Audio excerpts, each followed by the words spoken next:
성도님 여러분 안녕하십니까?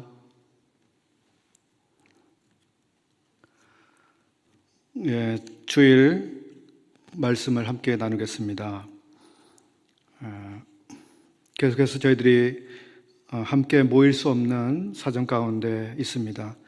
이런 상황이 빨리 끝나고 함께 참 얼굴을 보고 또 함께 호흡하고 함께 예배드리고 교제하는 이런 날이 속히 오기를 바랍니다. 먼저 함께 기도 드리신 후에 주일 말씀을 나누도록 하겠습니다. 때를 따라 꼴을 먹여주시는 목자 되신 우리 주 예수님, 매일마다 일용할 양식을 우리에게 주시는 주님, 오늘날 우리에게 필요한 말씀을 내려 주소서. 한 주간 우리로 먹고 살 양식을 주시고 이 폭풍 같은 인생의 바다 위를 항해할 힘을 주시고 오늘이라 일컫는 날들에 하나님의 영광을 나타내는 삶을 살아가도록 힘을 주시는 주의 양식을 이 시간 허락해 주옵소서. 예수 그리스도의 이름으로 기도하옵나이다. 아멘. 오늘 주일 아침에 함께 나누고자 하는 말씀, 어떤 말씀을 성도들과 나누면 좋을까 많은 고민과 기도를 했습니다. 그런 가운데 참 제게 든 생각은 이제 지난 주일까지 매일 성경 읽기 스케줄을 따라서 교회적으로 함께 읽은 잠언 말씀에 대해서 조금이라도 도움이 될 수 있으면 하는 그런 마음으로 먼저 준비를 했습니다. 잠언은 우리로 지혜 있는 사람이 되게 하며 또 우리의 삶을 슬기롭게 살아가도록 하기 위해 우리에게 주신 하나님 말씀입니다. 아들아, 지혜를 얻으라. 아들아, 어리석게 살지 말고 지혜롭게 살아라. 이것은 잠언에서 화자로 등장해서 말씀하고 있는 아버지, 어머니가 아들들에게 간절하게 가르쳐주고자 하는 그런 심정을 담고 있는 말인데, 하나님께서 하나님의 자녀들인 우리에게도 이와 같은 마음으로 들려주시는 것이라고 생각합니다. 오늘 이 시간에는 잠언을 어떤 책으로 보아야 하며 또 어떻게 우리에게 적용할 수 있는 책인지 간단하게나마 말씀을 드려보려고 합니다. 그리고 우리가 잠언을 읽기 전에 교회적으로 누가복음을 읽었었는데요. 누가복음을 통해서 또 이 잠언의 지혜와 같은 이 지혜와 어리석음에 대해서 조금 보충적으로 더 생각을 해볼까 합니다. 그러면 먼저 우리가 잠언의 이해를 돕기 위해서 조금 말씀을 드려보겠습니다. 먼저 잠언이란 책은 어떤 책인가? 잠언의 표현, 양식, 잠언의 성격에 대해서 생각해 보겠습니다. 우리 성도님들이 너무 잘 아시고 많이 읽으시고 또 많이 암송하고 계시고 기억하실 잠언인데요. 잠언은 매우 짤막짤막한 문장을 통해서 중요한 사실을 우리에게 일깨워주고 정신을 차리게 하거나 혹은 어떤 사실의 표면 안에 있는 것들을 들여다보게 함으로써 우리 삶에서 실수를 예방하도록 하고 어떤 선택이 장래 좋은 결과를 가져올지 생각해보게 합니다. 두 번째, 이 잠언의 특징은 잠언은 어떤 흐름을 가지고 있는 이 스토리, 이야기로 구성되어 있지 않고 또 일정한 주제를 따라서 배열이 되어 있는 이런 어떤 주제별로 집중적으로 문제를 다루는 형식을 취하고 있지도 않습니다. 이런 말씀을 하다가 저런 말씀을 하고 저런 이야기를 하다가 또 다른 주제의 말씀이 정말 툭툭 튀어나옵니다. 갑자기 전혀 다른 주제의 잠언이 우리 앞에 나타나고, 그래서 일정한 흐름과 문맥을 갖고 있지 않기 때문에 한 구절 한 구절 잠언을 이해하고 해석하는 데는 어려움이 따르기도 합니다. 그러다 보니까 잠언을 우리가 잘못 이해하거나 잘못 가르쳐지는 경우도 발생합니다. 세 번째, 이 잠언은 우리의 삶에서 일어날 수 있는 거의 모든 상황들, 또 만날 수 있는 모든 사람들이 아주 망랑되어 있습니다. 그래서 수많은 상황과 수많은 사람들과의 관계 안에서 어떻게 관계를 맺거나 관계를 유지하거나 또는 무엇을 할 것인지 말 것인지 매일의 일상의 삶에서 선택하고 결정하는 일에 도움이 되는 짤막한 경고문, 조언, 이런 것들로 빼곡히 들어차 있습니다. 다시 한번 말씀드리지만 잠언은 매우 실제적인, 실제 삶에서 적용될 수 있는 지혜로운 조언들입니다. 지혜롭게 살아갈 수 있는 원리들을 다루는 책은 아닙니다. 즉 원리적인 책은 아닙니다. 구체적으로 잠언의 한 절 한 절을 우리의 삶의 현장에 가지고 와서 그대로 곧바로 적용할 수 있는 이러한 교훈들이라고 하는 것입니다. 네 번째로, 이 잠언은 우리의 매일의 삶에서 일어나는 상황을 어떻게 이해하고 선택하거나 결정할 것인지에 대한 필요한 지혜를 주고자 기록한 책이기 때문에 이 잠언에서 어떤 중요한 교회 진리 혹은 종말에 관한 교리, 구원에 대한 교리 등 어떤 이 교리를 발견하려 하는 것은 의미가 없습니다. 그 다음 다섯 번째로, 잠언은 어린이부터 노인까지 모든 연령에 해당되죠. 또 가난한 사람부터 부자까지, 평범한 농부에서부터 한 나라를 통치하고 있는 왕, 통치자에게 이르기까지, 또 남자, 여자를 막론하고 혹은 어떤 직업을 가지고 있든 각양의 이 직업인들, 그리고 어느 땅에 살고 있든지 상관없이, 그리고 어느 시대를 살건 상관없이 그 모든 사람들에게 적용될 수 있는 이런 책입니다. 어떤 사람이건 매일이라고 하는 이 삶의 현장이 존재합니다. 그리고 매일의 삶에서 우리 모든 사람들은 무엇인가를 선택하거나 결정하면서 살아가는 그런 일상으로 우리의 삶이 이어지기 때문에 이 잠언은 유익하게 사용될 수 있습니다. 그 다음 여섯 번째죠. 잠언은 구원받은 성도들이 세상에 속한 원리들이 아니라 하늘에 속한 원리를 추구하면서 영적인 목표를 가지고 매진해야 한다고 하는 그러한 차원, 즉 이 영적인 차원의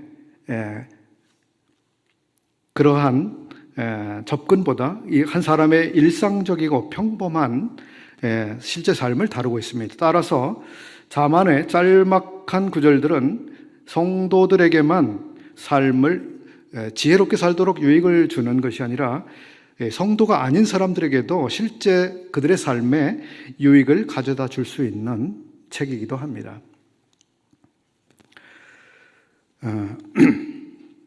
그 다음으로 이 잠언은 사람들, 특히 이 하나님을 경외하는 사람들이 이 땅에 사는 동안, 즉 하늘나라가 아닙니다. 그리고 하늘에 속한 그러한 사람으로서 아주 영적인 것을 추구하는 이런 성격보다는 바로 우리가 살아가고 있는 이 땅 위에서 어떻게 좀 더 행복에 도달할 수 있을까에 대해서 도움을 주는 책입니다. 다음 내세를 위해서 우리가 무엇을 심을 것이냐가 아니라 바로 여기에서 우리의 생애를 살아가는 이 동안 더 현실적으로 행복에 접근해 갈 수 있는 방법들에 대한 조언을 주고 있는 책이다. 이렇게 말씀드릴 수 있겠습니다. 그 다음으로 이제 위에서 말씀드린 잠언의 특성과 성격을 한번 정리해 보자면, 잠언은 하나님이 우리의 매일의 일상의 삶에서 또 일상적으로 마주치는 사람들과의 상황 속에서 무엇을 선택할 것인지 실제적으로 도와주시고자 하시는 이 하나님의 마음이 담겨 있습니다. 그런 하나님의 우리 삶에 대한 지도와 조언은 완전하신 지혜자, 즉 전지하신 하나님께서 자신의 지혜를 이 땅에 살아가는 우리의 삶의 상황에서 어떻게 적용해야 될지를 알려주시는 것입니다. 그래서 잠언의 지혜는 이 완전하신 지혜자, 전지하신 분께서 우리의 삶의 현장을 지도하시는 이러한 가르침이다 말씀을 드려볼 수 있겠습니다. 마지막으로 잠언의 성격과 의도에 대해 아주 잘 정리한 분이 계시는데요. 함께 나누겠습니다. 여러분께서 잠언을 보실 때마다 이 내용을 감안해서 잠언을 대하신다면 훨씬 도움이 되실 것입니다. 이 글은 존 넬슨 다비가 주석해서 쓴 것입니다.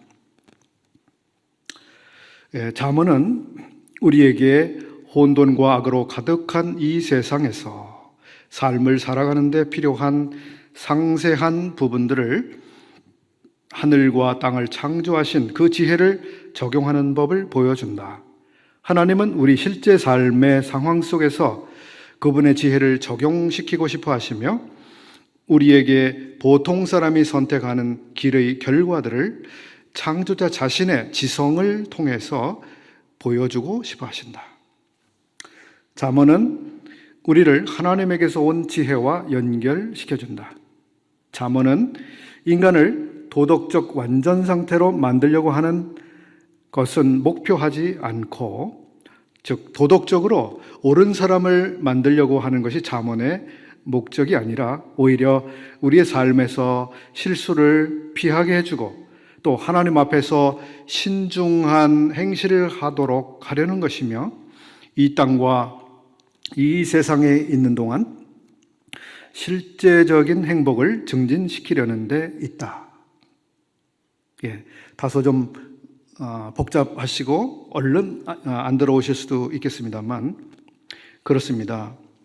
이 잠언은 교리적인 책도 아닙니다. 그리고 우리를 어떤 모든 도덕적인 문제에 있어서 아주 완전 무결한 사람을 만들려고 하는 그런 책이라기보다는 어떻게 하면 우리의 삶의 실제적인 삶에서 보다 더 행복에 접근해 갈 수 있는 이 지혜로운 삶을 살아갈 수 있는지를 지도하시고자 하시는 이런 의도에서 기록되어 있다고 말씀드려 볼 수 있겠습니다. 결론적으로 지혜롭게 살아서 실제적으로 행복을 영위하는 데 관심이 있는 분이라면 그런 사람은 잠언을 읽어야 한다고 하는 것입니다. 하나님이 잠언을 주신 것은 우리가 이 광야 길을 가는 동안 더 행복하기를 하나님이 원하신다는 것입니다. 하나님은 우리의 복이 되십니다.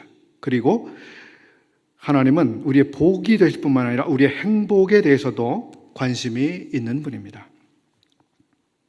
하나님이 우리를 행복하게 해주시기를 원하시는데 우리가 그것을 피해서 일부러 불행한 길을 선택할 필요는 없지 않겠습니까? 그러나 어떤 현명한 분이 말한 것처럼 이 잠언은 사람들을 번영하게 해주고 성공하게 해주고 또 기복적으로 기우는 사람들의 기대를 합리화시켜주는, 그리고 정당화시켜주는 그런 것이라고 오해하는 것은 우리가 조심해야 합니다. 잠언 안에는 수단과 방법을 가리지 않고 과도한 욕심, 물질적 추구, 기회의 남용, 권한의 오용 등에 대해서 경고하고 있습니다. 잠언에 대해서 여러 가지를 말씀드려 보았습니다. 잠언은 저에게 있어서 참 잘 정리가 되지 않는 일목요연하게 이렇게 정리가 되지 않기 때문에 매우 어려운 책입니다. 그런데 오늘 나눈 이러한 사실들을 마음에 충분히 감안하면서 한 절 한 절을 우리들이 마음에 묵상하게 될 때에 실제적으로 우리의 도움이 되는 말씀들이 되리라고 생각합니다. 이제 두 번째로 우리 지혜와 관련해서 누가복음에서 보게 되는 몇 가지 사실을 살펴보려고 합니다. 저는 지난 9월 3일 수요 집회 시간입니다. 그 시간에 누가복음 15장의 비유들을 여러분께 말씀드렸습니다. 누가복음 15장에는 자신의 상속 재산을 받아서 허랑방탕하여 모두 탕진한 아들이 있습니다. 그는 지혜가 없는 아들이었죠. 자기의 물질을 어떻게 사용해야 하는지에 대해서 훈련이 되어 있지 않는 사람이었습니다. 그런가 하면 같은 비유 안에 그 소위 탕자라고 하는 그 청년의 아버지가 나오고 있습니다. 그 아버지가 아들에게 미리 상속 재산을 준 것은 어떻게 생각하십니까? 상식적으로 이해가 잘 되지 않는 것이었다고 생각되지 않으십니까? 사실 상식적 행동은 아니라고 보입니다. 아들의 낭비벽에 대해 어느 정도 예상하면서도 큰 재산을 나누어 준 것은 어찌 보면 무책임하게 보이는 이런 측면이 있습니다. 그럼에도 그 아버지는 그렇게 했습니다. 재산을 모두 탕진한 아들이 정말 망해먹고 빈털터리로 돌아왔을 때 이 아버지는 또 지나칠 정도로 환영해서 맞이하고 잔치를 베풀고 최고급으로 옷과 반지와 신발을 해주는, 참 이것은 어찌 보면 탕자만큼이나 아버지가 재산 관리에 허점이 많은 분은 아닐까, 이런 의심이 되는 대목이 아닐까 싶습니다. 여러분은 어떻게 생각하십니까? 이 점에 대해서 어느 유명한 설교자는 탕부 하나님이라는 책을 썼습니다. 이 설교자는 귀한 것을 귀한 줄 모르고 막 써버리는 듯한 아버지, 곧 우리 하나님 아버지를 말하고 싶어 했습니다. 대책 없이 써버리고 대책 없이 사랑하는 하나님의 일방적이고 무조건적이고 지나치게 우리에 대한 값을 높이 쳐주시는 하나님, 그래서 자기의 모든 재산을 드릴 가치가 없음에도 자기의 모든 재산을 여기에 써버리시는 그런 하나님, 탕부 하나님. 정말 말문이 막힙니다. 우리와 같은 사람들을 위해서 우리 죄 때문에 우리가 마땅히 심판을 받고 마땅히 우리 죄를 우리가 짊어져야 함에도 참 우리와 같은 이 보잘것없는, 그리고 참 하나님 편에서 마땅히 심판을 하셔야 될 이런 존재에 대해서 어떻게 자신의 모든 가치를 여기에 써버릴 수 있으신가? 자기의 독생자, 자기의 최고의 자랑이신 그분, 최고의 가치이신 그분을 우리와 같은 자들을 위해서 허비하신 그 하나님,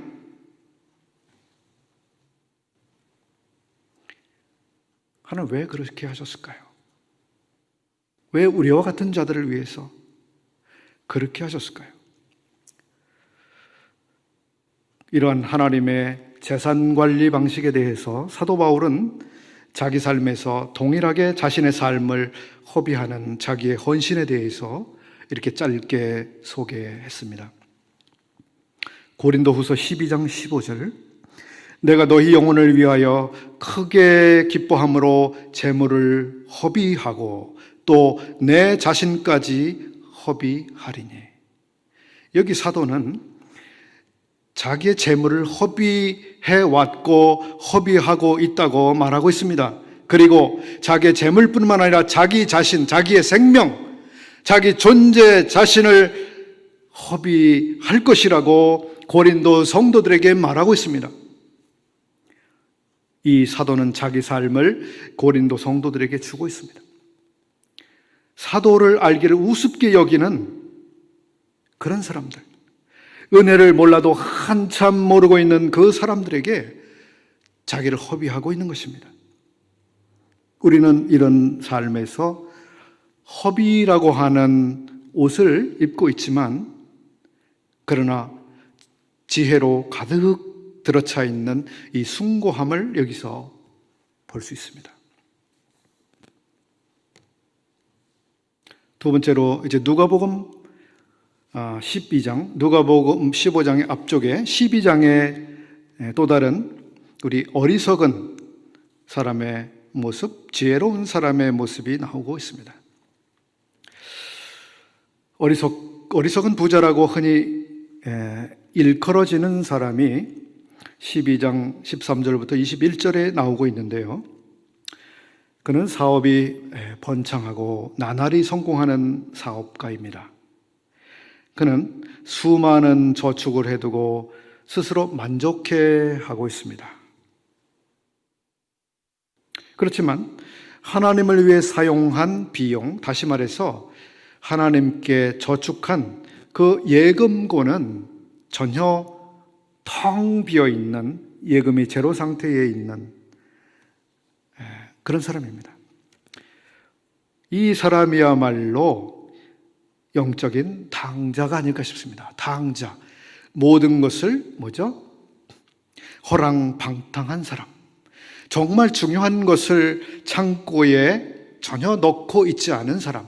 그리고 엉뚱한데 자기의 모든 것을 사용한 사람.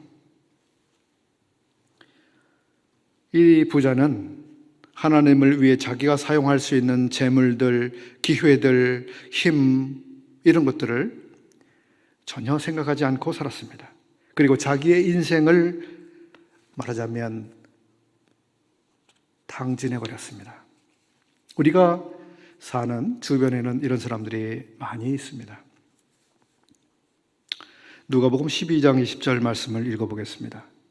하나님은 이르시되 어리석은 자여, 오늘 밤에 내 영혼을 도로 찾으리니 그러면 내 예비한 것이 네 것이 되겠느냐 하셨으니 자기를 위하여 재물을 쌓아두고 하나님께 대하여 부요치 못한 자가 이와 같으니라. 자기를 위해서는 어마어마한 것을 쌓아두었지만 하나님께 대해서는 전혀 쌓은 것이 없는 상태. 그리고 자기의 이 고귀한 인생, 이것은 말하자면 투자된 것이 아니라 탕진된 상태에 있는 이런 사람. 위에 한 가지 질문이 나오고 있습니다. 내가 저축한 재산이 네 것이 되겠느냐? 누구의 것이 될까요? 누구의 것이 될까요? 아마 그의 아들이 상속받게 되겠죠? 네, 좋습니다. 그러면 그의 아들은 그 재산을 상속받아서 어떻게 사용하게 됐을까요? 궁금하시죠? 네, 저도 궁금합니다. 우리 모두 한번 창조적으로 상상해보는 기회를 가져보시죠. 더 내려가서 누가복음 12장 35절부터 48절에는 또 이와 반대로 지혜 있는 사람이 나오고 있습니다. 그는 주님이 올 때를 기다리면서 성실하게 청지기 일을 하는 사람입니다. 여기에 나오는 청지기는 누가복음 16장에 나오는 청지기와는 매우 다른 청지기입니다. 누가복음 16장에 나오는 그 청지기는 주인에 맡겨준 이 재산에 대해서 배임죄 혹은 횡령죄를 저지르면서 자기 몫을 챙긴 사람입니다. 누가복음 12장에 나오는 이 청지기는 지혜 있고 진실한 청지기입니다. 아주 다른 청지기죠. 그런데 누가복음 16장에 나온 청지기가 보시게 되면 거기에 어떤 칭찬이 나오고 있습니다. 주인의 칭찬을 듣고 있습니다.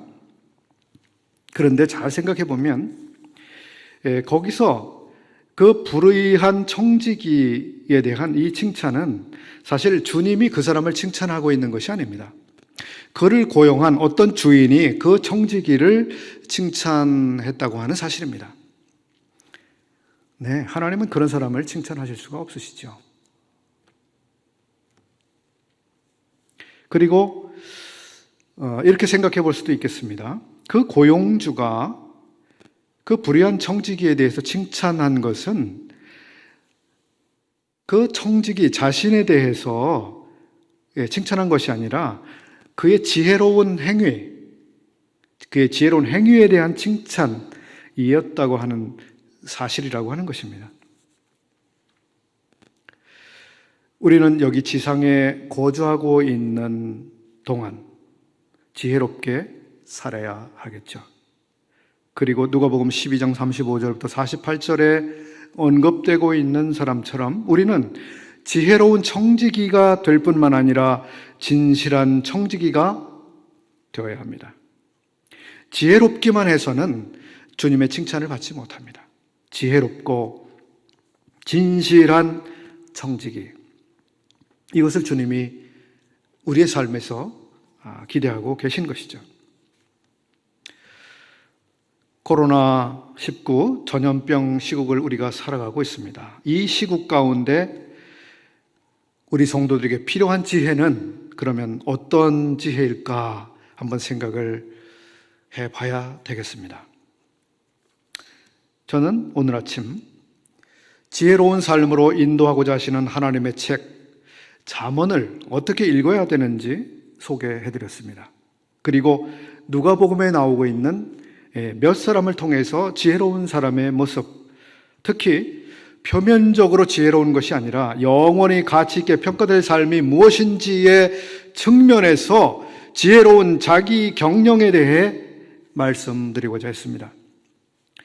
지금 우리는 코로나라고 하는 왕관을 쓴 전염병균이 왕노릇하고 있는 이 숨막히고 긴장된 일상을 이어가고 있습니다.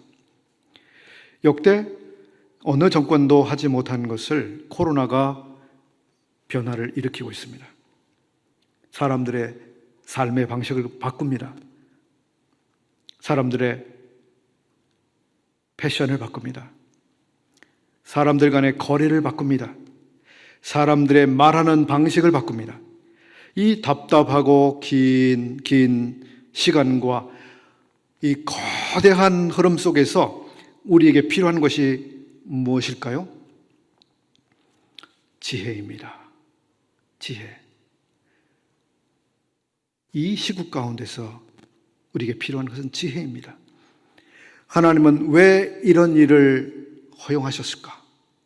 알아야 되겠죠. 하나님은 이 코로나 전국을 어떻게 보고 계실까? 알아야 되겠죠. 하나님은 이 시기 속에서 경건한 하나님의 사람들이 어떻게 살아가기를 기대하고 계실까? 알아야 하겠죠. 이 거대한 시대적 틀 안에서 우리는 어떻게 하나님의 영광을 드러낼 수 있을까? 이런 지혜가 우리에게 필요합니다. 이 시대적 불리함 속에서 어떻게 성도들을 더 사랑할 수 있을까? 어떻게 성도의 교제를 더 강하게 할 수 있을까? 기독교를 비난하고 있는 대중들 속에서 어떻게 복음의 영광스러움을, 복음의 소망스러움을, 복음의 사랑스러움을 견지하면서 영혼들을 더 품어낼 수 있을까? 이런 고민이 우리의 고민이고, 이러한 고민에 대해서 위에서부터 주시는 지혜를 우리가 구해야 하는 때가 아니겠습니까? 신약에 잠언이라고 일컬어지는 책이 있습니다. 야고보서죠. 야고보서는 우리에게 이러한 때가 바로 지혜를 구해야 하는 때라고 말씀하고 있습니다. 야고보서 3장 17절에 오직 위로부터 난 지혜는 첫째 성결하고 다음에 화평하고 관용하고 양순하며 긍휼과 선한 열매가 가득하고 편벽과 거짓이 없나니. 여기 위에서부터 주시는 지혜가 있습니다. 그 지혜는 매우 특징적 성격을 가지고 있습니다. 그 앞절에 위에서부터 난 지혜가 아닌 정말 우리의 육신으로부터 나오는 것들이 무엇인지 이 야고보서는 기록해 주고 있습니다. 그것은 분열, 싸움, 투기, 이런 것들이죠. 야고보서 1장 2절부터 5절까지 말씀도 한번 읽어보겠습니다. 내 형제들아, 너희가 여러 가지 시험을 만나거든 온전히 기쁘게 여기라. 이는 너희 믿음의 시련이 인내를 만들어내는 줄 너희가 알미라. 인내를 온전히 이루라. 이는 너희로 온전하고 구비하여 조금도 부족함이 없게 하려 함이라. 5절입니다. 너희 중에 누구든지 지혜가 부족하거든 모든 사람에게 후히 주시고 꾸짖지 아니하시는 하나님께 구하라. 그리하면 주시리라. 다시 읽겠습니다. 너희 중에 누구든지 지혜가 부족하거든 모든 사람에게 후히 주시는 바로 하나님께 구하라. 지금은 지혜를 구할 때입니다. 시험을 만나거든 온전히 기쁘게 여길 뿐만 아니라 이러한 시험의 때에 필요한 지혜, 이러한 지혜가 우리에게 부족하다면 우리는 그것을 하나님께 구할 수 있는 것입니다. 우리는 개인적으로, 교회적으로, 그리고 모든 교회가 함께 겪는 이 전 교회적으로, 그리고 국가적으로 시험을 만났습니다. 너희가 여러 가지 시험을 만나거든 지혜를 구하라고 하는 것입니다. 이때 우리에게 필요한 것이 지혜입니다. 이 시험의 성격을 이해하는 것이 지혜, 이 시험을 인내로 통과해가는 지혜, 이것이 지금 우리에게 필요한 지혜일 것입니다. 이 지혜는 위로부터 주어집니다. 하나님 아버지께로부터 옵니다. 저는 성경을 보게 될 때 이 지혜는 두 가지 출처가 있음을 봅니다. 창세기 3장에서 우리는 하나의 지혜의 출처를 보는데요. 사탄은 사람에게 접근합니다. 지혜를 주겠다고 접근합니다. 너희가 지혜롭게 될 것이라고, 이렇게 하면 내가 지혜를 얻게 될 것이라고 그렇게 사탄이 접근하고 있는 것을 봅니다. 너희가 그것을 먹는 날에는 너희 눈이 밝아 하나님과 같이 되리라. 여자가 본즉 지혜롭게 할 만큼 탐스럽기도 한 나무인지라.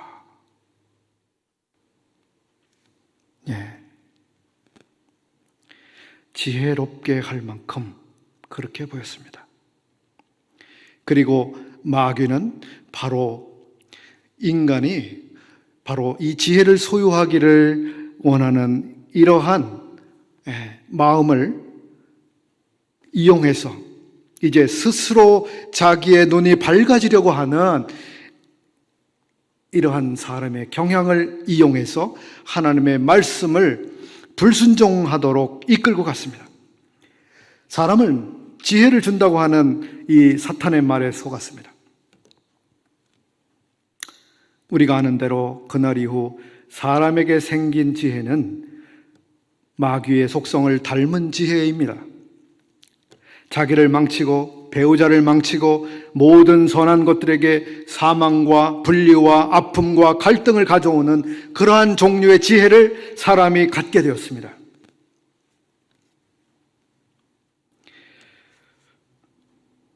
우리는 이와 반대로 아주 좋은 소식을 성경에서 봅니다. 에베소서 1장 16절부터 19절까지인데요. 여기에 보면 이제 마귀로부터 오는 지혜가 아니라 또 다른 지혜의 출처를 우리가 보게 되는 것입니다.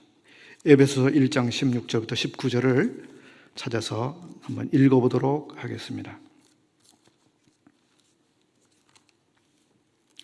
너희를 인하여 감사하기를 맞이 아니하고 내가 기도할 때에 너희를 말하노라. 우리 주 예수 그리스도의 하나님 영광의 아버지께서 지혜와 계시의 영을 너희에게 주사 하나님을 알게 하시고 너희 마음 눈을 밝히사 그의 기업의 그의 부르심의 소망이 무엇이며 성도 안에서 그 기업의 영광의 풍성이 무엇이며 그의 힘의 강력으로 역사하심을 따라 믿는 우리에게 베푸신 능력의 지극히 크심이 어떤 것을 너희로 알게 하시기를 구하노라. 이것은 사도의 에베소 성도들을 향한 위한 기도 내용이었습니다. 여기 이 사도는 성도들에게 지혜와 계시의 영을 아버지께서 주시기를 기도하고 있습니다.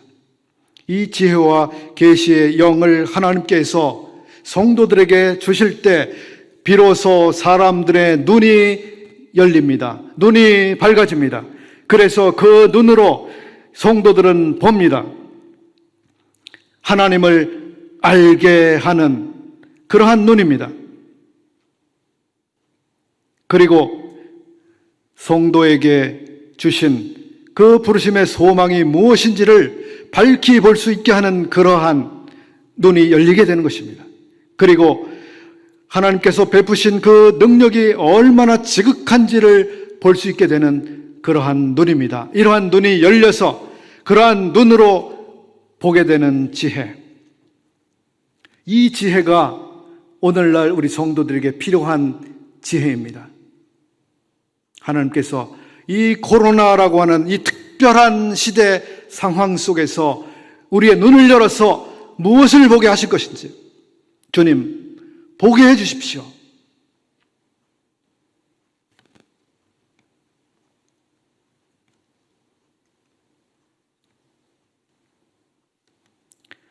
첫사람이 눈이 밝아졌을 때 본 것은 무엇이었습니까? 자기 벗은 몸이었습니다. 하나님께서 우리의 눈을 밝혀주시면 우리는 하나님을 알게 됩니다. 소망의 눈이 띕니다. 하나님의 능력을 보게 됩니다. 주님, 우리의 눈을 열어 주십시오. 우리로 보게 해 주십시오. 이 코로나 상황 속에서 하나님, 우리가 어떻게 이러한 시기를 살아가야 되겠습니까? 이 불리한 시대 상황 속에서 어떻게 하나님의 영광을 드러낼 수 있겠습니까? 어떻게 더욱 성도들을 사랑할 수 있겠습니까? 어떻게 영혼들을 더 품을 수 있겠습니까?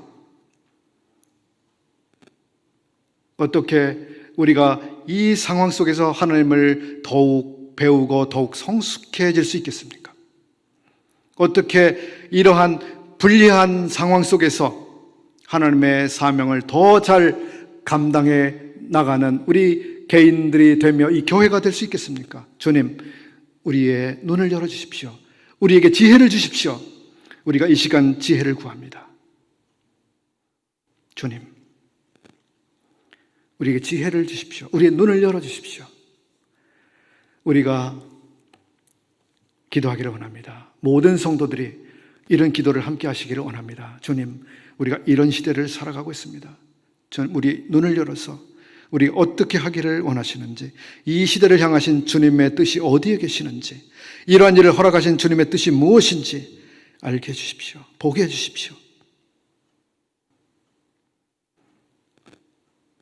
시험을 만나거든 온전히 기쁘게 여기라고 하신 주님, 그리고 그러한 시험의 때를 넉넉히 이길 수 있도록 그러한 필요한 지혜를 우리에게 주시고자 하시는 주님, 우리에게 이 시대에 필요한 그러한 지혜를 우리에게 주시옵소서.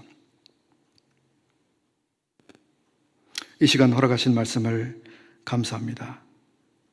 주께서 저희 각 사람을 도와주시고 이 시험의 때를 넉넉히 주님이 주시는 지혜로 이겨내는 모든 성도들이 되게 하시며 이 교회가 되게 해주시기를 원합니다. 우리 주 예수 그리스도의 이름으로 감사하오며 기도하옵나이다. 아멘.